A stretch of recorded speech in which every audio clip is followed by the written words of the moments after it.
Des pêches assez importantes. Des nasses, parfois on avait 10 kilos de poissons. Hein? Voilà. Mais il y avait beaucoup de poissons sur le bal. Donc je continue après au niveau du temps, vers le mois de juin, on avait une barque bien sûr, et on allait, le gouffre qu'on appelait, on prenait un trémail et on tendait le trémail le soir, en travers de l'Aveyron, et le matin, on allait lever le trémail. Et donc on ramassait bien sûr quelques poissons, mais parfois aussi des couleuvres vipérines. Alors bon, on ne s'embêtait pas trop, on les coupait en deux. On était en train de les couper en deux. Donc ça c'était au mois de mai-juin. Bon, aussi on a eu ramassé au mois de juin quelques belles couleuvres, des couleuvres jusqu'à 2 mètres de long, hein. Mais maintenant j'en vois plus. Je ne sais pas s'il y en a. On n'en voit plus, des couleuvres jaunes et vertes. Je ne sais pas si vous en voyez. Bon, donc là je parle du mois de juin, c'était la pêche surtout à la nasse. Et l'été, à partir du début juin, on commençait à aller, il y avait moins d'eau, on commençait à aller dans l'Aveyron pêcher à la main ou pêcher avec les filets. Alors on pêchait avec les filets au moulin. On prenait en général 2 filets, on prenait sur les épaules les baramines, je vais expliquer pourquoi, et ensuite on prenait les sacs en toile de jute. Et souvent on allait dans ça une gourgue, il y avait un peu d'eau, il y avait des rochers, on fermait tout, on faisait un tour de filet, un deuxième tour de filet, et avec les baramines, on remuait tous les rochers. Alors on entendait ça taper dans les jambes, et on ramassait les poissons. Je dirais un minimum de 20 kilos. On a eu attrapé jusqu'à 70 kilos de poissons. Mais on revenait 15 jours après, il y en avait quand même. Alors, et tous les gens qui venaient au moulin pendant la journée repartaient avec du poisson. En ce qui concerne les ressources en eau et l'aspect quantitatif de la ressource qui devient de pire en pire. C'est pas quelque chose de définissable et d'accusateur. Hein. C'est pas un tel ou un tel qui sont responsables de tout ça. Il y a d'abord une forte sollicitation. Il n'y a pas que l'agricole. Il y a aussi l'eau potable. Et pour l'eau potable, on est prêt à faire un peu n'importe quoi. Et un peu n'importe comment. Donc vous voyez, il n'y a pas que l'agricole. La faiblesse des débits, maintenant, elle ne s'effectue pas de juin à août, comme c'était le cas dans le passé. Mais si vous vous rappelez l'an dernier, elle s'effectue de juin à novembre, même jusqu'à Noël parfois. Alors, ce qui nous sauve à l'heure actuelle, je fais un petit parallèle vite fait, c'est que les températures d'eau sont fraîches, ce qui permet la survie des poissons. Je continue, on a des variations de débit extraordinaires en une journée, on peut avoir 40 cm de plus ou 40 cm de moins. C'est extraordinaire. On a des assèchements de portions de ruisseaux, et un réchauffement climatique qui est observé de plus de 2%, je ne vais pas rentrer dans les détails, c'est quelque chose de général. Bon, seulement nous le subissons, nous, dans le secteur de Montreuil. Pas plus que les autres, mais pas moins. On continue. Alors, les modifications de l'hydromorpho. Qu'est-ce que c'est que ça? Eh bien, tout le monde a entendu parler des drainages, des rectifications du lit ou des berges. Pour gagner un peu de place, on redresse un petit peu les cours d'eau, on enlève des cailloux, on enlève des matériaux dans le lit des cours d'eau, et il ne faut pas le faire parce que, tout simplement, le cours d'eau, pour trouver son équilibre, il va charrier, il va prendre plus haut, ou même ça aura des effets plus bas, et donc ça va modifier tout l'équilibre de la rivière. Donc, c'est pour ça. Ensuite, la recherche de partenaires. Je prends les 3 éléments de la pêche à chaque référence. Les APPMA, c'est surtout au niveau des riverains. Les actions de bassin versant, c'est surtout au niveau des élus, comme Michel Artus, le maire de Montréal, comme le maire de Rodez, comme le maire de Sévrac, comme le maire de... les élus, et les collectivités un peu plus importantes, avec leurs techniciens, dans les établissements qui sont les leurs. Et la fédération départementale travaille aussi à ce niveau-là, mais plus haut avec des techniciens et des ingénieurs. Voilà. Et tout ça, ça a permis de monter des dossiers. On en a fait plusieurs. Et pas seulement sur l'Aveyron, sur le Vior, sur le Lot, sur le Parc. Et nous avons eu des réalisations de terrain très heureuses. Je ne vais pas les énumérer ici, ce n'est pas le but. Mais sachez que ce partenariat est efficace et a porté ses fruits.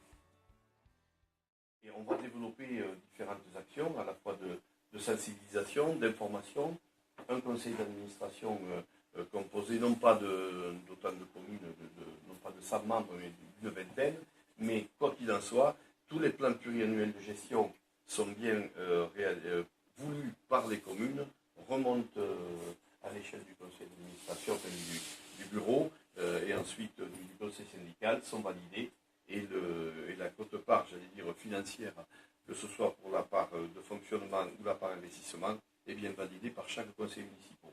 La particularité, c'est que la loi NOTRe Martin, et notamment a donné naissance à la GEMAPI, gestion des milieux aquatiques et puis prévention des inondations.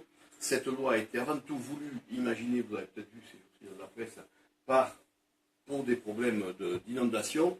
Pour autant, dans cette gestion, qui deviendra, dans cette compétence, qui deviendra donc compétence intercommunale à compter du 1er janvier 2018, nous avons donc rencontré l'ensemble des territoires, l'ensemble des communautés de communes, de Séverac à Naguépi, donc gros travail, mais on l'a rencontré et on a bien raisonné dans la démarche de bassin versant, ce qu'on rêvait au début des années 90. Aujourd'hui, c'est un fait, c'est une réalité.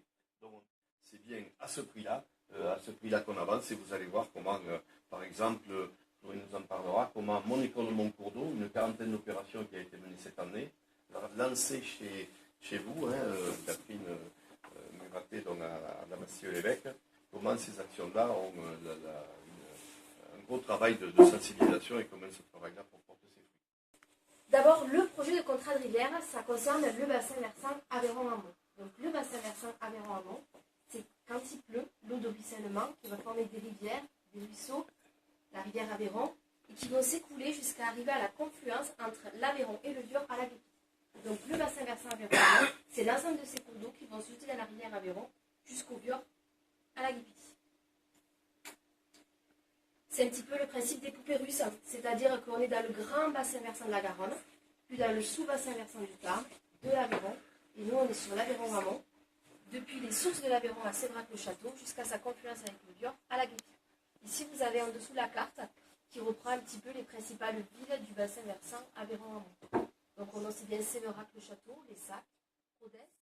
En fait, l'objectif du contrat de rivière, c'est de travailler sur toutes les problématiques qu'il peut y avoir autour de la gestion de l'eau, à travers des actions programmées pour 5 ans.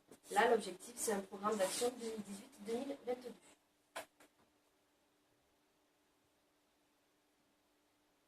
Pour faire le contrat de rivière, il faut travailler à l'échelle du bassin versant. Le choix a été fait de travailler à l'échelle du bassin Aveyron-Amont pour avoir une bonne solidarité amont-aval et aussi urbain-rural.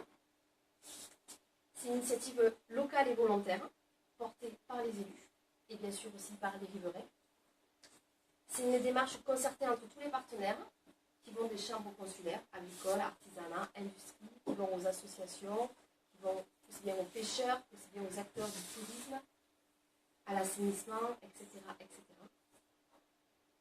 Et c'est une structure qui porte, plutôt qui anime cette démarche-là. Et cette animation est assurée par le SNDB2.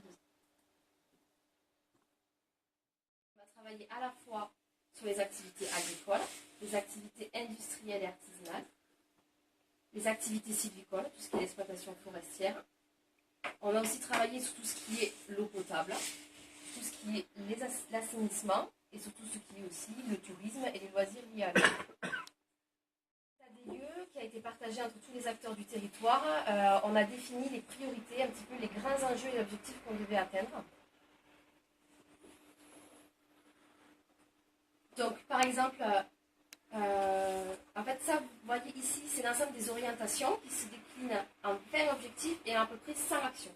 Je ne vais pas vous parler des 100 actions, autrement ça serait juste une liste très difficile. Je vais juste essayer de vous expliquer un petit peu les grandes orientations, regards d'action un peu phares qui pourraient être déployés.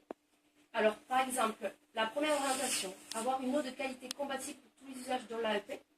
Là, l'idée, par exemple, ce serait de pouvoir travailler avec les collectivités sur l'assainissement. Aujourd'hui, il y a beaucoup de stations d'épuration qui fonctionnent bien, mais on sait qu'il y aurait peut-être encore des marges de manœuvre à avoir. Donc, des travaux en rivière qui ont été réalisés ces dernières années, avec notamment un exemple tout proche, c'est le ruisseau de Courpiole. On a fait effectivement une action de reméandrage sur ce ruisseau.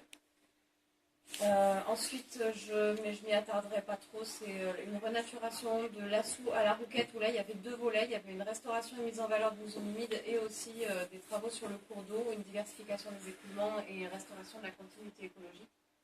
Et des actions d'amélioration de la connaissance aussi, qui font partie, on va dire, des actions qui peuvent être menées dans le cadre. Donc c'était effectivement dans le cadre de l'appel à projet qui a été mené en amont de l'élaboration du plan pluriannuel de gestion des cours d'eau, puisque le syndicat de rivière donc, a plusieurs plans pluriannuels de gestion des cours d'eau. Ce sont des programmations de travaux qui s'établissent sur 5 ans. Là, le propriétaire nous a appelés et donc effectivement nous a présenté donc, le constat sur le terrain. Donc on a observé qu'on avait de l'érosion régressive. Je vous expliquerai un petit peu tout à l'heure ce dont il s'agit. Une absence, pardon. Rehausser un petit peu la lame d'eau et limiter l'enfoncement du lit. Des petits ouvrages qui permettent de diversifier un petit peu les écoulements. Voilà, avoir des zones un peu plus calmes en aval, un peu plus rapides là sur ces endroits. Et donc de resserrer aussi, au moment de l'étiage, de resserrer les écoulements pour qu'on ait toujours une lame d'eau suffisante pour assurer la vie piscicole. Il y a des alevinages, des réempoisonnements. Mais en aucun cas avec des poissons issus de pisciculture. Je souhaite vivement, et j'aurai le feu vert de l'ingénieur de la fédération, pour aller pêcher des poissons sauvages sur un cours d'eau similaire et les mettre sur cette zone-là et suivre la population après, sans aucune fermeture de la pêche. Ce n'est pas la peine de dire on va fermer la pêche. Si jamais on arrive à réacclimater la truite sur le ruisseau de Courpiole, on aura gagné. Parce qu'on aura un impact direct sur la maresse. Est-ce qu'il peut y avoir des poissons ne vont pas y revenir naturellement là? Non, mais la preuve. KZH, ça veut dire cellule d'assistance technique aux zones humides. Moi, c'est la KZH Aveyron. Voilà, il faut savoir qu'il y en a un petit peu partout dans le bassin versant de Garonne. Donc, les objectifs principaux, c'est de conseiller individuellement tous les gestionnaires et propriétaires de zones humides pour essayer de les sauvegarder et de mettre en place des bonnes pratiques. Donc, qu'est-ce que c'est une zone humide? Alors là, c'est la définition du code de l'environnement, je n'ai pas été chercher plus loin. Donc je vais vous la lire. On entend par zone humide les terrains exploités ou non, habituellement inondés ou gorgés d'eau douce, salée ou saumâtre, donc c'est pas forcément que les zones l'eau douce qu'on connaît ici, de façon permanente ou temporaire. Les oiseaux présentes en France qui sont dépendantes des zones humides. 100% des amphibiens, il faut savoir que sans zone humide, les amphibiens vont disparaître. Peut-être mis à part la grenouille verte qu'on retrouve dans nos bars, sinon tous les autres amphibiens vont disparaître. Et il y a 30% des espèces végétales qui sont directement inféodées au milieu aquatique, que ce soit zone humide, petite mare, etc. Et il faut savoir qu'après, il y a des dizaines d'espèces de poissons, insectes, reptiles, mollusques, qui sont directement aussi liées aux zones humides. Donc, je ne sais pas si vous la reconnaissez, cette zone humide, c'est celle de la roquette. Ouais. Je reconnais l'horizon. Donc, on va en parler un petit peu des reptiles. Donc, les reptiles, en France, ils sont tous protégés. Donc, comme disait à l'époque, alors à l'époque peut-être il est coupé en deux, maintenant tuer un serpent, c'est interdit de tuer un serpent de nos jours. Donc, il y en a une qui en fait souvent les frais, donc c'est celle-là, c'est la couleuvre vipérine. Donc 90% des gens, voire 99% des gens même peut-être, la confondent souvent avec la vipère. Ils se disent qu'elle a des taches noires sur le dos, elle est petite et elle a la tête en V. Pour eux c'est une vipère. Sauf que ce n'est pas une vipère, c'est une couleuvre qui est inféodée au milieu aquatique. On la trouve donc toujours dans l'eau, ou proche de l'eau. Et la seule différence qu'elle a avec la vipère, c'est ses pupilles. la vipère a la pupille fendue et la couleuvre a la pupille ronde. Donc voilà, il faut savoir que donc, la vipère aime très peu les milieux humides. Donc on la retrouve souvent, on peut la retrouver dans les milieux humides, elle traverse une rivière, elle est dans une zone humide, surtout en été quand il fait frais. Mais si vous voyez une couleuvre en train de nager, enfin un serpent en train de nager ou de plonger dans l'eau, c'est que c'est une couleuvre vipérine et vous n'avez rien à craindre. Elle ne vous fera rien de mal, c'est la plus gentille des couleuvres.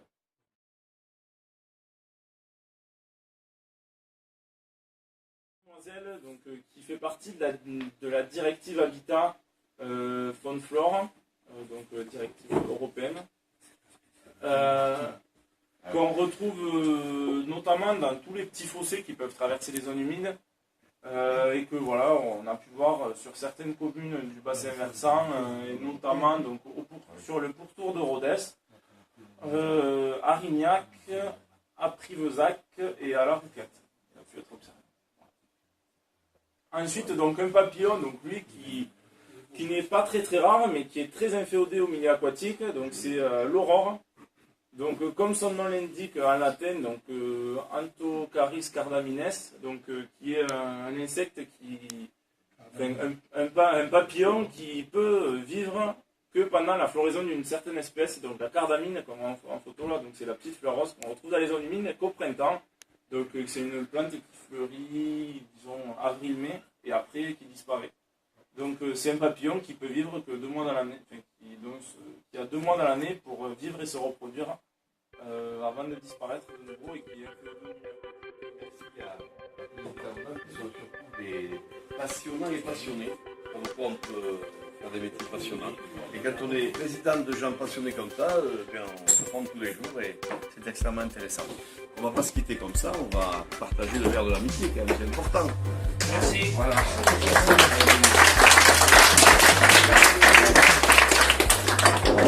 Merci.